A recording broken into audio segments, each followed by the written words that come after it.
లోటు ఉంది. అదేవిధంగా పక్క రాష్ట్రంలోంచి సహకారం వస్తలేదు. మనకు రావాల్సిన విద్యుత్ పక్క నుంచి పక్క రాష్ట్ర ముఖ్యమంత్రి ఇవ్వడం లేదు.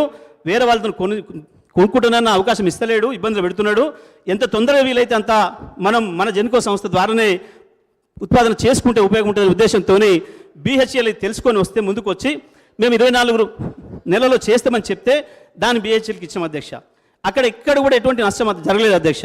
దురదృష్టవశాత్తు ఎవడో ఒక ద్రోహి చేసిన తప్పు వల్ల, వాడు కుట్ర వల్ల, వాడు NGTలో కేసేసి ఆపడం వల్ల అది ఆలస్యమైందన్న విషయం ఈ సభలోనే అనేక సందర్భాల్లో చర్చకు వచ్చింది.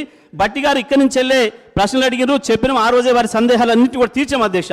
అక్కడ ఎటువంటి చిన్న మిస్టేక్ కూడా జరగలేదనే విషయాన్ని కూడా చెప్తున్నా అధ్యక్ష.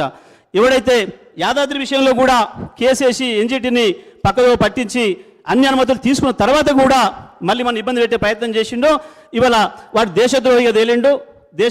అంతర్జాతీయ నేరాల్లో మొన్ననే దొరికిండు. ఇది దేశానికి నష్టం చేయడానికి, భారతదేశానికే నష్టం చేయడానికి జరిగిన అంతర్జాతీయ కుట్రలో భాగంగా ఇటువంటి చేస్తున్నాడని చెప్పి ముంబైలో వాళ్ళు కేసు పెట్టినారు. అక్కడ దొరికింది అధ్యక్ష. ఇక్కడ జరిగిన విషయాలు ఇవి తప్ప ఇంకోటి ఏది లేదు అధ్యక్ష. ఇవాళ మేము స్పష్టంగా ఒకటే మాట సూటిగా మేము అడుగుతూ ఉన్నాం. ఈ ప్రభుత్వం 24 గంటలు అన్ని రంగాల విద్యుత్ వినియోగదారులకు విద్యుత్ ఇవ్వడానికి సిద్ధంగా ఉన్నదా లేదా?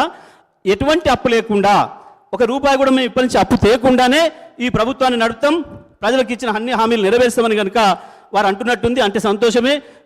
దేశంలో కాదు ప్రపంచంలో రికార్డ్ అవుతుంది.